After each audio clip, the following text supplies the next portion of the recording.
हाय सांग मैंने आजिर दिन में बहुत बड़ घटना गोटे घटी आजिर दिन में कहार कहार मन अच्छे प्राय लोकर मन नथिबो कि आज तुमको मन पकई दूची। आज है मार्च के तारीख आज 23 तारीख मार्च 23 रे बहुत बड़ घटना घटी आज आम भारत वर्ष पर। चलते आम पचार जा कौन केमी थिला से दिन घटना तो यही विषय आम गोटे दुकानी भाई की पचार आमर कौन से दिन घटना घटी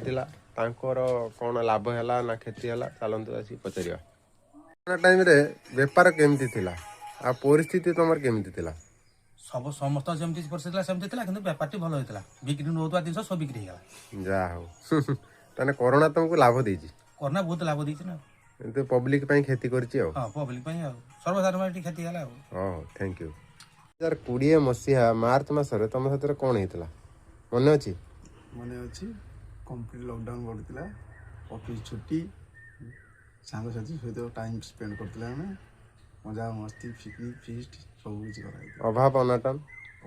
किसी नाला कंपनी पैसा आसूला चलुला जे माने गरीब लोक थिले से घरे बसते धन्यवाद।